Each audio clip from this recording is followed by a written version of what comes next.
A book is being written about the Prime Minister's time in office. Apparently, it's going to be out by Christmas. Is that the release date or the title? I have been in office for just under 2 months, and I have delivered the energy price guarantee, making sure that people aren't paying £6,000 bills this winter. Now, what, Mr. Speaker? I think, Mr. Speaker, that is more of a record of action than the honourable gentleman in his 2.5 years in the job. Keir Starmer is the most dangerous man in Britain. These words, uttered by Liz Truss on national television, have sent shockwaves through Westminster.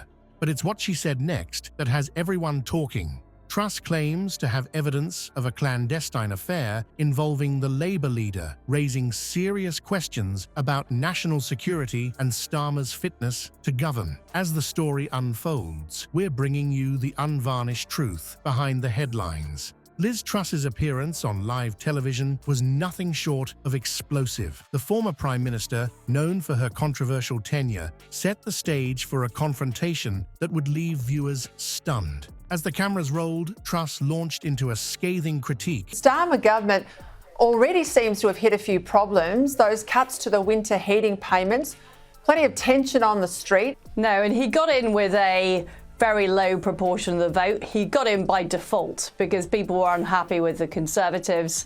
They voted Labour. They didn't particularly like him. He's been accepting more freebies than any other MP in Parliament. But meanwhile, because of their disastrous economic policies, they are cutting payments to old people. Of Keir Starmer's leadership, focusing on his handling of free speech issues. She painted a picture of an authoritarian figure, out of touch with public needs and alarmingly restrictive when it comes to social media during times of unrest.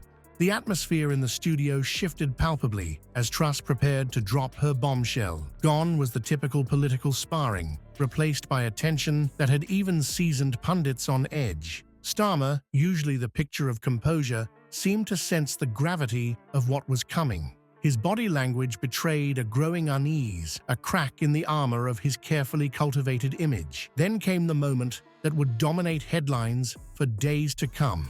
Truss, her voice steady and accusatory, alleged that Starmer was involved in a secret affair while serving as leader of the opposition.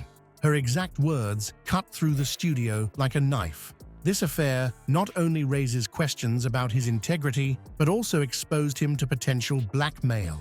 The implications were clear. This wasn't just about personal indiscretion, but a matter of national security. The reaction was immediate and intense. The TV host, clearly caught off guard, struggled to maintain control of the segment. Other guests exchanged looks of shock and disbelief, their planned talking points suddenly rendered irrelevant. The studio erupted into a heated discussion about the potential ramifications of such an allegation. Starmer's response was telling. Gone was the confident debater, replaced by a man visibly shaken. He appeared defensive, his usual eloquence deserting him as he grappled with the weight of the accusation. Political analysts would later dissect every twitch and stammer, seeing in his discomfort the potential unraveling of a carefully constructed public persona. As the segment drew to a close, Truss didn't back down. Instead, she hinted at more revelations to come, leaving viewers and political insiders alike in a state of suspense. The immediate aftermath saw social media explode with speculation and commentary as the nation grappled with the implications of this political bombshell. The question now on everyone's lips: what will this mean for Starmer's leadership, for the Labour Party, and for the future of British politics? As the dust settles, one thing is clear: the political landscape may never be the same again. While political dramas often play out behind closed doors, this scandal thrust private matters into the harsh light of social media scrutiny. How would Starmer navigate a world where every tweet, like, and share could tip the scales of his political fate? Within minutes of Truss's bombshell, Twitter erupted with hashtags both supporting and condemning Starmer. The court of public opinion was in session, and it was far from unanimous. Some users questioned Truss's credibility, while others expressed outrage at Starmer's alleged behavior. The Labour leader's carefully crafted image was unravelling in real time, 280 characters at a time. Starmer's team scrambled to respond, with Labour Party officials quickly labelling Truss's claims as baseless, but their defensive stance only seemed to fuel the fire. The pressure on Starmer to address the allegations head-on grew by the hour. His usual approach of measured responses and careful consideration suddenly seemed woefully inadequate in the face of such explosive accusations. The media, always hungry for a juicy political scandal, pounced on the story with relish. Tabloids plastered Starmer's face across their front pages, while broadsheets delved into the potential implications for national security. Political commentators speculated wildly about the impact on Labour's electoral prospects. The story had legs, and it was running full tilt towards a climax. As the dust began to settle, a divided picture emerged. Some saw Truss's claims as a cynical attempt to divert attention from her own political failures. Others viewed them as the final nail in the coffin of Starmer's leadership ambitions. The truth, as always, likely lay somewhere in between.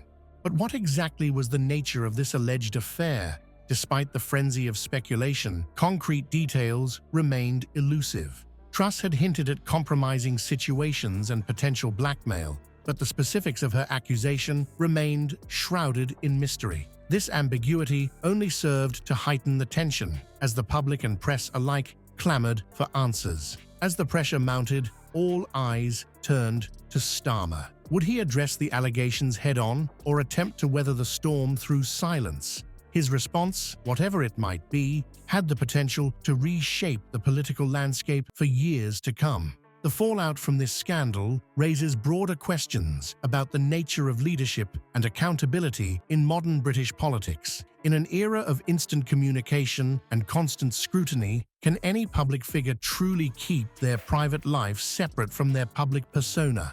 And how will voters navigate this new reality, where personal indiscretions and policy decisions seem increasingly intertwined?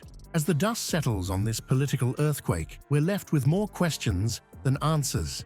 Liz Truss's explosive allegations have shaken the foundations of British politics, leaving Keir Starmer's leadership hanging in the balance. The immediate fallout has been intense, with social media ablaze and party loyalties tested to their limits. But beyond the immediate drama, this scandal forces us to confront deeper issues. How much privacy can public figures expect in the age of social media? Can we separate personal indiscretions from professional competence? And perhaps most importantly, how do these scandals impact our trust in the political system as a whole?